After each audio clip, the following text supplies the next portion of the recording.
আসসালামু আলাইকুম এভরিওয়ান। বাবার মৃত্যু গল্পের শেষ পার্ট। তো চলো বেশি কথা না বলে গল্প শুরু করা যাক। আম্মু আব্বুর কাছে এত বছর পর ফিরে আসতে চেয়েছিল শুনে বেশ চমকে গেলাম। রহস্য আরও জটিল হতে শুরু করলো। যাই হোক, পুরোটা জানা জরুরি। আমি বললাম, আচ্ছা ডিভোর্সের কারণটা আগে শুনি। আনাস বলল তাদের ডিভোর্স হয়েছিল একটা বাচ্চা চুরির ইস্যু ধরে, তবে তার আগেও তাদের মাঝে একটা বিষয় নিয়ে ঝগড়া হতো। আমি বললাম, কি বিষয়? আনাস বলল, তোর আম্মু রাজনীতিতে প্রবেশ করতে চেয়েছিল, তোর আব্বু সেটা মেনে নিতে নারাজ। উনি কোনোভাবেই এটা অ্যাপ্রিসিয়েট করছিলেন না। সেটা নিয়ে প্রায়ই ঝগড়া হতো তাদের মাঝে। এক পর্যায়ে তোর আম্মু রাজনৈতিক নেশার মোহে পড়ে দুষ্টু একটা প্ল্যান বের করে। নিজের বাচ্চাকে নিজেই চুরি করে অন্য কারো কাছে বেচে দেয়, আর হসপিটাল থেকে অন্য আরেক মহিলার বাচ্চা চুরি করে। তোর আম্মু জানতো তোর আব্বু কোনোভাবেই মানবে না। এটা নিয়ে তাদের মাঝে আগের থেকে বেশি ঝগড়া হতে থাকলো। এক সময় সেটা ডিভোর্সে পরিণত হয়। তোর আম্মু চেয়েছিল সেটাই। তাদের ডিভোর্সের পর তোর আম্মুর পথের কাঁটা বলতে কিছুই থাকলো না। শুরু হয় তার রাজনৈতিক ক্যারিয়ার। আমি বললাম, রাজনৈতিক নেশা কত খারাপ চিন্তা করেছিস? আনাস বলল, ভালো মতো করতে পারলে রাজনীতিও খারাপ না, কিন্তু এভাবে রাজনীতিতে যোগ দেওয়া কোনো যুক্তিসঙ্গত কাজ না। আমি বললাম, আচ্ছা আম্মু আব্বুর কাছে দ্বিতীয়বার আসতে চেয়েছিল কেন? সেই ব্যাপারে কিছু উল্লেখ আছে? আনাস বলল, বেশি কিছু নেই, জাস্ট এটুকু উল্লেখ ছিল। এত বছর পর মার্জানা কি মনে করে আবার আমার ভাঙ্গার সংসারে আসতে চাচ্ছে সেটা এখনো আমার কাছে রহস্য।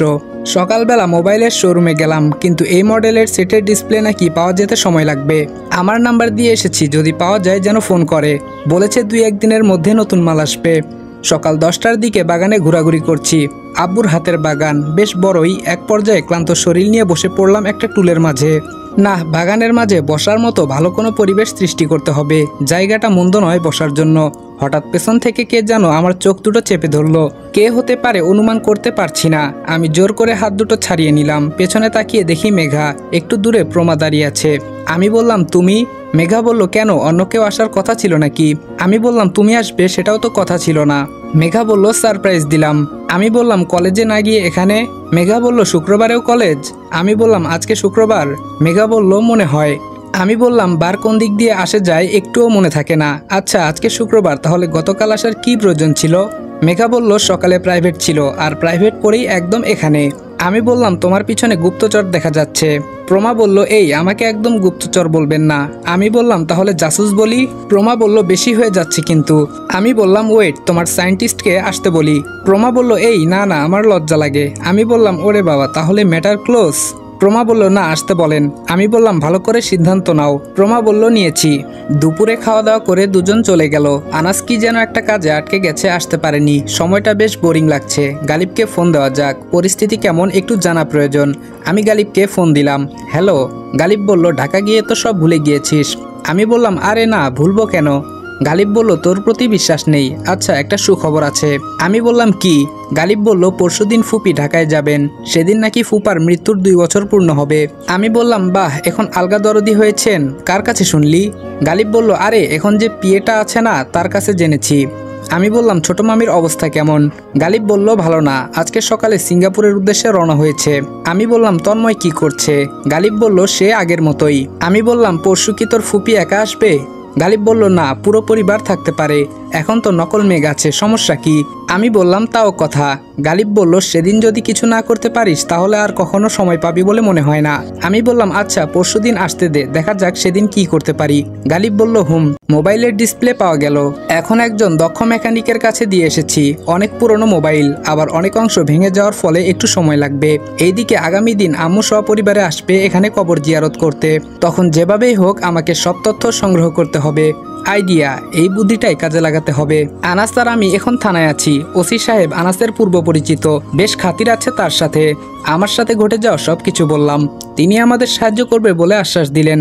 গালিব আর তন্ময়ের সাথে আগে থেকে পরিকল্পনার কথা আলোচনা করা হয়েছে, যেন পরিস্থিতির সময় তারা বিচলিত না হয়। পরের দিন যেহেতু অন্য থানার এমপি সাহেবা এসেছেন, তার সঙ্গে পুলিশ তো থাকবেই।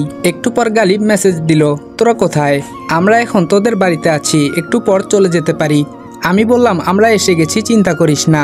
র্যাবের 4টা গাড়ি পুরো বাড়ি ঘিরে ফেললো। আমি, আনাস আর র্যাবের একজন সিনিয়র অফিসার নেতৃত্ব দিচ্ছি মিশনের। যদিও আমরা দুজন ছদ্মবেশে। সবাই আস্তে আস্তে বাড়িতে ঢুকলাম। সেখানে অবস্থানরত সবাইকে চারদিক দিয়ে ঘিরে ফেললাম। যেহেতু এখানে অপারেশনের র্যাব, সেহেতু পুলিশের 4 আনা মূল্য। তবুও তারা দায়িত্বের খাতিরে জিজ্ঞেস করলেন, স্যার কি হচ্ছে সব? আমি বললাম, দুজনের নামে ক্রাশ ফায়ারের নির্দেশ আছে। পুলিশ বলল, স্যার আমাদের কাছে তো এমন কোনো ইনফরমেশন নেই। আমি বললাম আপনাদের কাছে নেই দেখে যে আমাদের কাছে নেই তা কোনো কথা নয়। এই দেখুন ক্রাশ ফায়ারের হুকুমনামা। এবার আম্মু বলল কিসের জন্য ক্রাশ ফায়ার এবং কাকে? এবার আসল অফিসার বলল আপনার ছেলে এবং আপনার বড় ভাইকে। আম্মু বলল হোয়াট, কিসের জন্য? অফিসার বলল ওরা 3টে মার্ডার কেসের আসামি, আপনিও জড়িত আছেন, অ্যারেস্ট হিম। আম্মু মোবাইল বের করে কাকে যেন ফোন দেওয়ার প্রস্তুতি নিচ্ছে, তার আগেই আমি মোবাইলটা ছো মেরে নিয়ে নিলাম। আমি বললাম আগে মিশন শেষ হোক, তারপর যেখানে মন চায় সেখানে ফোন করবেন। আম্মু বলল কিন্তু কিসের খুন? আমি বললাম 2 বছর আগে আপনি, আপনার বড় ভাই এবং আপনার ছেলে মিলে আপনার আগের স্বামীকে খুন করেছেন। এই ঘটনাটি আপনার পিএসরা দেখে ফেলাতে তাদের আপনি প্রথমে চাকরি থেকে বহিষ্কার করেন, পরে খুন করেছেন। আম্মু বলল হোয়াট? আমি বললাম এই সময় নেই, তাড়াতাড়ি মিশন শেষ করুন, আমাদের রিপোর্ট জমা দিতে হবে সন্ধ্যার আগে। বড় মামা বলল গালিব এটা তো মিরাজ তোর ফ্রেন্ড।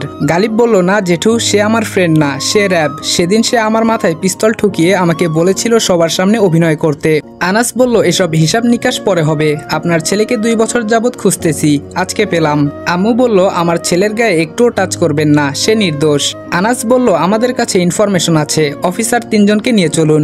আম্মু, তন্ময় আর বড় মামাকে গাড়িতে উঠালাম। আম্মু কোনো কথা না বলে চুপচাপ গাড়িতে বসে আছে।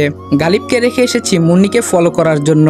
র্যাবের বিষয়টি বোধ হয় আপনাদের মাথায় আসছে না, তাহলে চলুন ক্লিয়ার করি। পুলিশ দিয়ে এই পরিকল্পনাটি করানো যেত না, তাই থানার ওসি সাহেব র্যাবকে অবগত করে। যেহেতু সত্যি 3টা মার্ডার কেস, তাই তারা রাজি হয়। তবে প্রমাণ বের করা কষ্টকর দেখে অন্য পরিকল্পনা করে সব তথ্য সংগ্রহ করা লাগছে। প্রাথমিক কাজ শেষ। যেহেতু এমপি সাহেবা, তাই বিষয়টি ইতোমধ্যে সারা দেশে ছড়িয়ে পড়েছে। অনেকে বিষয়টির পক্ষে গেছে, আবার অনেকে বিপক্ষে। যেহেতু র্যাবের সিনিয়র অফিসার সাথে আছেন, তাই কোনো চিন্তা নেই।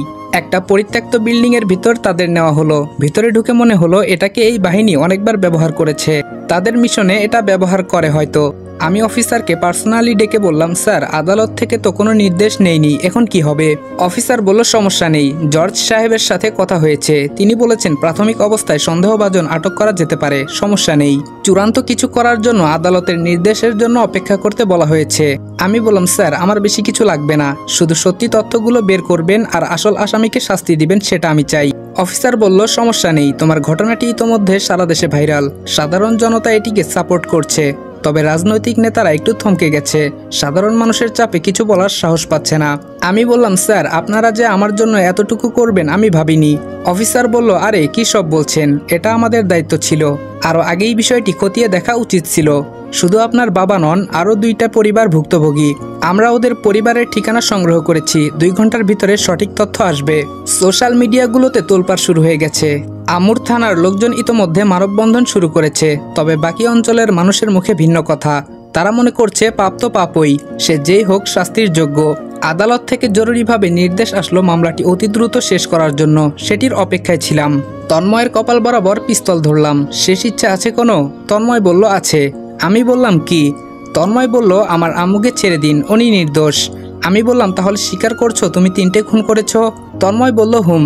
আম্মু চেঁচিয়ে বলল অফিসার ও মিথ্যে বলছে, ও খুন করেনি, আমার ভাই আর ছেলেকে ছেড়ে দিন। আমি বললাম তাহলে আপনি করেছেন খুন? আম্মু বলল পুরো কাহিনীটা শুনুন, তারপর আপনারা যদি মনে করেন আমি দোষী তাহলে শাস্তি আমাকে দিবেন, আমার সন্তানের গায়ে একটু স্পর্শ করবেন না। আমি বললাম সময় কম, যা বলার শর্টকাট করে বলুন। আম্মু বলল আমি আমার হাজবেন্ডের সাথে ডিভোর্স নিয়েছি, তার মানে এটা নয় যে আমি তাকে ভালোবাসতাম না, আমাদের মাঝে ছিল প্রচণ্ড মিল। আজও আমি তাকে সেই নববিবাহের সময়ের মতো দেখি। মানুষের মনে কত রকম বাসনা মাঝে মাঝে সৃষ্টি হয়, আমার মনেও একদিন বাসনা জাগে আমি রাজনীতিবিদ হব। আমার পড়াশোনাও ছিল, কিন্তু মেঘের আব্বু কোনোভাবেই মেনে নিচ্ছিল না। এটা নিয়ে দুজনের মাঝে প্রায় ঝগড়া হতো। এক সময় আমার 2য় সন্তান আসে পৃথিবীতে। আমি উপায়ান্তর না দেখে মনে মনে একটু কঠিন সিদ্ধান্ত নেই। রাজনৈতিক নেশা যে মানুষকে এতটা মাতাল করে সেটা ধারণা ছিল না। আমি আমার সন্তানকে এক বন্ধা প্রবাসীর কাছে দিয়ে দেই। সবাই মনে করে আমার বাচ্চা চুরি হয়েছে, তারপর হসপিটাল থেকে অন্য আরেকটা বাচ্চা চুরি করি। মেঘের আব্বু বিষয়টি মানতে নারাজ। তার কথা আমার বাচ্চা চুরি হয়েছে হয়তো, আমাদের কপালে সে ছিল না, তাই বলে অন্য মায়ের কোল খালি করবো কেন? এটা নিয়ে শুরু হয় দুজনের মাঝে ঝগড়া। এক পর্যায়ে নিজেই বলি আমাদের ডিভোর্স চাই। মেঘের আব্বু সেটাতেও রাজি নন, সে আমাকে অনেক বুঝিয়েছে, রাজনীতিতে যোগদান করতেও সে অনুমোদন দিয়েছে। তখন ভাবলাম এক সময় না এক সময় সে মত উল্টাবেই, নিজের মতো করে নিজের জীবন গঠন করি, সেটাই বেটার। চুরি করা বাচ্চাটা আর ডিভোর্স পেপার নিয়ে চলে আসলাম বাবার বাড়িতে। সবাই জানতো আমাদের দাম্পত্য জীবন সুখী নয়, তাই আমার বাবার বাড়ির কেউ কিছু বলেনি। তখন নিজের মতো করে চলতে শুরু করলাম নিজের জীবনের 3য় অধ্যায়। আমরা সবাই একপাশে দাঁড়িয়ে শুনে যাচ্ছি কি বলছে। অফিসার দীর্ঘ নিঃশ্বাস ছেড়ে বললেন, মেঘের আব্বুকে খুন করেছিলেন কেন? আম্মু বলল, আমাদের সন্তানের কসম, আমি মেঘের আব্বুকে কিছু করিনি। অফিসার বলল, কে করেছে? আম্মু বলল, সেটাও জানি না। অফিসার বলল, দেখুন, আপনি এখন রানিং মাননীয় সংসদ সদস্য, আপনার প্রতি শ্রদ্ধা রেখেই বলছি, সব সত্যি প্রকাশ করুন। আম্মু বলল, সত্যি বলছি, আমি কিছু জানি না। আমার সন্তান অনেক বছর পর বিদেশ থেকে ফিরেছে, সে এসবের কিছু জানে না। আর আমার ভাই, সে কেন এমন করবে? তার তো কোনো প্রশ্নই উঠে না। অফিসার বলল, মানছি আপনার কথা, তাহলে এতগুলো বছর পর কেন আপনি আসাদুজ্জামান সাহেবের বাড়ি পরপর বেশ কয়েকবার এসেছিলেন, এবং যেদিন আসাদুজ্জামান সাহেবের মৃত্যু হয় সেদিন সকালেও মানুষজন আপনাকে ওই বাড়ির আশেপাশে দেখেছে? এর কোনো উত্তর আছে কি আপনার কাছে? খুনের ঠিক 2 দিন পর আপনার সিকিউরিটি এবং পার্সোনাল অ্যাসিস্ট্যান্টকে কাছ থেকে বহিষ্কার করেন। তার পরের দিন মহিলাটি মারা যায় এবং পরে পুরুষটিও মারা যায়। বলুন, এই প্রশ্নগুলোর উত্তর কি? আম্মু কিছু বলার আগেই অফিসারের ফোন আসে। গুরুত্বপূর্ণ ফোন দেখে মোবাইল নিয়ে বাইরে চলে যায়। আমি আর আনাসও একটু আড়ালে চলে গেলাম। আনাস বলল, আমার কি মনে হচ্ছে জানিস? আমি বললাম, কি মনে হয়? আনাস বলল, তোর আম্মু নির্দোষ। আমি বললাম, তাই মনে হচ্ছে, এখানে তৃতীয় পক্ষ আছে। আনাস বলল, তারপরেও কিভাবে বলবি? উনি রাজনীতি করে, যে কোনোভাবে সবাইকে বোকা বানানোর চেষ্টা করবে। আমি বললাম, কি জানি, তবে তার মুখোশ আমি উন্মুক্ত করবই। আনাস বলল, সোশ্যাল মিডিয়াতে যা চলছে ঘটনাটি নিয়ে মনে হচ্ছে তোর আম্মুর রাজনৈতিক ক্যারিয়ার শেষ। আমি বললাম, আমি চেয়েছিলাম এটাই, যে রাজনৈতিক ক্যারিয়ারের কারণে সুন্দর একটা সংসার সে টুকরো টুকরো করে ভেঙেছে, সে রাজনৈতিক ক্যারিয়ারও আজ চূর্ণ বিচূর্ণ করে ভাঙছে। সবে মাত্র শুরু, আরও শাস্তি বাকি আছে। সে যদি দোষী নাও হয় তবুও তাকে শাস্তি পেতে হবে। লামিয়াকে সে মাতৃ অধিকার থেকে বঞ্চিত করে মেয়েটাকে অনেক কষ্ট দিয়েছে, একটা মায়ের বুক খালি করেছে। আমার বোনকে কার হাতে যেন তুলে দিয়েছে, কে জানে সে কেমন আছে। ওনার কারণে সারাটা জীবন আব্বুকে ইগনোর করেছি। আমার কথা না হয় বাদই দিলাম, মন চাচ্ছে এখনই ক্রাশ ফায়ার করি। আনাস বলল, উত্তেজিত হয়ে কিছু করা যাবে না, প্ল্যান মতো কাজ করতে হবে। এমনও হতে পারে ঘটনাটি তৃতীয় কেউ ঘটাচ্ছে, সে সবার অগোচরে রয়ে গেছে। আমি বললাম, ধুর, এখানে তৃতীয় পক্ষ আসবে আকাশ থেকে নাকি? আনাস বলল, চোখে দেখা জিনিসও অনেক সময় ভুল হয়। গাজীপুর মহাসড়কের একটা পাবলিক বাস থেকে মুন্নি আর তার হাজব্যান্ডকে আটক করেছে র্যাব, কেননা মহিলাটির মোবাইলের গুগল ড্রাইভে যে ভিডিওটি ছিল তা মুন্নি আর তার হাজব্যান্ডের। 5 জনকে একসঙ্গে জিজ্ঞাসাবাদ করা হবে এখন। আমি আর আনাস সাইডে দাঁড়িয়ে আছি, অফিসারের উপর দায়িত্বটি ছেড়ে দিয়েছি। ভিডিওটি একটা ল্যাপটপে তাদের সামনে ওপেন করা হয়। দুজনেই হন্তদন্ত করে আমাদের বাড়ি থেকে বের হচ্ছিল আর ঘন ঘন আশেপাশে তাকাচ্ছিল। এক পর্যায়ে তাদের দৃষ্টি ক্যামেরা বরাবর হয়, সেখানেই ভিডিওর সমাপ্তি। অফিসার মুন্নির দিকে এগিয়ে গিয়ে বলে, ওই বাড়িতে তুমি গিয়েছিলে কেন? মুন্নি বলল, ফুপি নিয়ে গিয়েছিল। আম্মু চেঁচিয়ে বলল, আমি তো তোকে আবার আমার সাথে নিয়ে এসেছিলাম। আমি তাদের দিকে এগিয়ে গিয়ে বললাম, ওয়েট, আপনি বলুন ওনাকে কেন আপনার সাথে ওই বাড়িতে নিয়ে গিয়েছিলেন, এবং আপনিই বা এত বছর পর কেন গিয়েছিলেন? আম্মু এবার বিষণ্ণ মনে বলল, এতগুলো বছর পর নিজের মনে অনুতপ্ত জাগে। আমার মনে হচ্ছিল আমি পৃথিবীর সব থেকে বড় ভুল করেছি। যদিও মেঘের জন্য সবসময় মন খারাপ থাকতো, আমার ভুলের জন্য মেঘ ছোটবেলা থেকেই কারো ভালোবাসা আদর স্নেহ পায়নি। রাজনৈতিক নেশায় আমি তখন সেগুলো দেখার সময় পাইনি, আমি অন্ধ হয়েছিলাম। আমার মনে অনুশোচনা আসতে আসতেই সময় পেরিয়ে যায়, মেঘ কোথায় যেন চলে যায়। ওর বাবাও আমাকে কোনোদিন ওর ঠিকানা দেয়নি। আমি প্রায় 10 বার মেঘের আব্বুর কাছে আমার ভুলের ক্ষমা চাইতে গিয়েছিলাম, কিন্তু তিনি তার সিদ্ধান্তে অনড় ছিলেন। প্রতিবার আমাকে ফিরিয়ে দিয়েছিলেন, তবুও বেহায়া হয়ে যেতাম। শেষবার যখন ঢাকায় আসি তখন আমার সঙ্গে পিএ আর পিএস ছিল, সাথে মুন্নিও ছিল। সেদিন মেঘের আব্বু রাজি হয় আমাকে আবার মেনে নিবে। আমি সেদিন কতটা খুশি হয়েছিলাম বলে বোঝাতে পারবো না। মুন্নিকে সাথে নিয়ে খুলনার উদ্দেশ্যে রওনা হই। ইচ্ছে ছিল রাজনীতি সব ছেড়ে দিব, আগের মতো হয়ে যাব। পথিমধ্যে মুন্নি বলে সে নাকি তার হাজবেন্ডের সাথে দেখা করবে আর কিছুদিন থাকবে ঢাকায়। আমিও নিষেধ করিনি। মুন্নিকে নামিয়ে দিয়ে আমি চলে আসলাম খুলনায়। বিকেলের দিকে খবর আসে আসাদুজ্জামান আর নেই। কথাটা বলতে গিয়ে আম্মু অঝরে কেঁদে ফেলে। তখন আর যেতে পারিনি, তার আগেই মাটি দিয়ে দেয়। আমি বললাম, আপনার কাছে পরে আসছি। মুন্নি ম্যাডাম, আপনি বলেন হাজবেন্ড সহ কেন ওই বাড়িতে গিয়েছিলেন? মুন্নি বলল, এমনি ফুপাকে দেখতে। আমি আনাসকে ইশারা করলাম জিনিসটা নিয়ে আসার জন্য। একটু পর আনাস একটা জাতা নিয়ে আসলো। আমি মুন্নির হাতের একটা আঙ্গুল জাতাতে রেখে চাপ দিব ভাব। আমি বললাম, সত্যি কথা বল, না হয় কিন্তু তোর সামনে তোর হাজবেন্ড আর তোর বাবাকে ক্রস ফায়ার করব। মুন্নি বলল, আমি কিছু জানি না। এবার হালকা চাপ দিলাম, আঙ্গুলের একটু অংশ কেটে গেছে। মুন্নি বলল, বলছি। আমি বললাম, তাড়াতাড়ি বল, সময় নেই। মুন্নি বলল, ফুপির বিশাল সম্পত্তির উপর আমার বড় নেশা ছিল। ফুপির তেমন কেউ ছিল না সম্পত্তির ভাগ নেওয়ার জন্য, তাই অনেক বছর নিশ্চিন্ত ছিলাম। হঠাৎ লক্ষ্য করলাম ফুপু আবার ঢাকায় যাওয়া আসা শুরু করেছে। আমাকে নিয়েও বেশ কয়েকবার গিয়েছে। আমার মনে ভয় ছিল ফুপা আবার কখন ফুপুর এমন প্রস্তাবে হ্যাঁ বলে বসে। উনি হ্যাঁ বললেই ফুপুর সব সম্পত্তি হাতছাড়া হয়ে যেত। তখন ফুপাও ভাগ বসাতো, সাথে মেঘও আসতো। লাস্ট যেদিন আমাকে নিয়ে ফুপি ঢাকায় যায় সেদিনের ঘটনা। ফুপা আর ফুপির কথা আমি বরাবরের ন্যায় সেদিনও আড়াল থেকে শুনেছি। ফুপা রাজি হয় ফুপিকে আবার স্ত্রী হিসেবে মেনে নিতে। নতুন বিয়ের ডেটও ফিক্সড হয়। আমি সেদিন বুদ্ধি করি ফুপাকে মেরে ফেলবো। ওনার বাড়ির কাজের লোকটাও সেদিন ছুটিতে ছিল। এটাই ছিল মোক্ষম সুযোগ। আমি আমার হাজব্যান্ডকে নিয়ে আবার ফুপার বাড়িতে আসি। ফুপা বিছানায় শুয়েছিলেন। দুজন মিলে মুখে বালিশ চেপে ফুপাকে মেরে ফেলি। ফুপা রোগাক্রান্ত লোক ছিলেন, তাই দুজনের শক্তির কাছে পেরে ওঠেনি। বাড়ির বাহির হয়ে দেখলাম ফুপির পিয়ে মহিলাটি ভিডিও করছে। সে এখানে আসলো কি করে মাথায় আসেনি। আম্মু বলল, ও হ্যাঁ, মুনি নেমে যাওয়ার একটু পরই পিয়ে বলে আমার ঢাকায় কাজ আছে, আমি সন্ধ্যায় পৌঁছে যাব। তখন মন ভালো ছিল না, তাই না করিনি। আমি বললাম, মুন্নি বেগম আপনি বলেন তারপর কি করেছেন। মুন্নি বলল, সেখানে ঝামেলা না বাদিয়ে মহিলাটিকে বিশাল অঙ্কের টাকার লোভ দেখাই। সে বিষয়টি গোপন রাখেনি। সে আবার ফুপির পিএস এর কাছে বলে দেয়। দুজন মিলে আরো বেশি টাকা দাবি করে। তখন মনে মনে আরেকটা দুষ্টু বুদ্ধি বের করলাম। দুজনকে একটা নির্দিষ্ট জায়গায় থাকতে বলি, একটা রুমের ভিতর আর কি। আমি তাদের বলেছি আমি টাকা নিয়ে আসতেছি। দুজন আমার কথা মতো পরিত্যক্ত একটা রুমে বসেছিল। আমি বাহির থেকে দরজা লক করে দিয়ে শুধু ফুপিকে ডেকে আনলাম। সবাইকে জানানো যাবে না। দরজা খুলে দুজনকেই এক রুমে দেখা গেল। ফুপি সেদিন দুজনকে চাকরি থেকে বের করে দেয়। যেহেতু মান সম্মানের ব্যাপার, তাই কারো কাছে প্রকাশ করতে নিষেধ করি। তারপরেও মহিলাটিকে মিথ্যা আশ্বাস দিলাম যে টাকা দিব। সে রাজি হয়। আর এই দিক দিয়ে পুরুষটাকে বুঝালাম অন্যভাবে। বললাম, মহিলাটিকে মেরে ফেলে সব টাকা তুমি একা পাবে। টাকার লোভ হচ্ছে বড় লোভ। সে আমার কথা মতো মহিলাটিকে নিখুঁতভাবে মেরে ফেলে। তারপরের দিন আমি অন্য লোক ভাড়া করে পুরুষটিকে মেরে আত্মহত্যা বলে চালিয়ে দেই। কিন্তু মোবাইলের ভিডিওটা আমি উদ্ধার করতে পারিনি। তাছাড়া কার কাছে ছিল সেটাও জানতাম না, তাই ভূতের গল্প সাজাই। যেহেতু গ্রামের মানুষ ছিল, অল্পতেই বিশ্বাস করে। দুই পরিবারই ভয়ে অন্যত্র চলে যায়।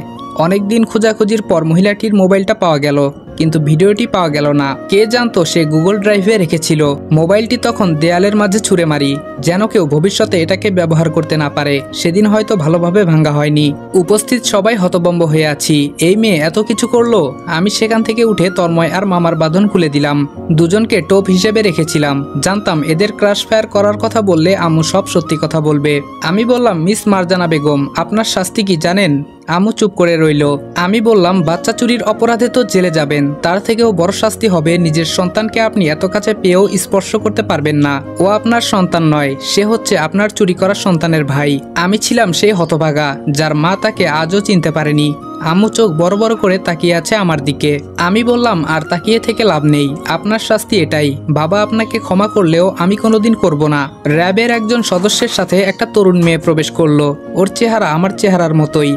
আমি অনেকটা আটকে উঠলাম। আমার বোন তরি নয় তো? আমি কিছু বলার আগেই মেয়েটি আমার পাশে এসে বলল, ভাইয়া, এই মহিলাটির শাস্তি আমি নিজ হাতে দিব। ওনাকে সারা জীবন সন্তানহীন থাকতে হবে। আমি বললাম, তুই তরি? তরি বলল, হুম। সারা দেশে এই খবরটি ভাইরাল হওয়ার পর আমাকে যিনি এতটা বছর সন্তানের মতো দেখেছে তিনি আমাকে সব বলেছে। আমি সোজা র্যাবের অফিসে যাই। তাদের একজন আমাকে নিয়ে আসে। আমি বললাম, তোর শাস্তির উপরে আর কোনো শাস্তি হতে পারে না। অফিসার কি বলে যে আপনাকে ধন্যবাদ দিব? প্লিজ ওনাদের সামনে থেকে নিয়ে যান। আর আমি আমার বাবার খুনের দৃষ্টান্তমূলক শাস্তির দাবি করছি। অফিসার বলল, শাস্তি আপনার সামনেই হবে। অফিসার বেশি দেরি না করে মুন্নি আর তার হাজবেন্ডের উপর এলোপাথারি গুলি ছুটতে থাকে।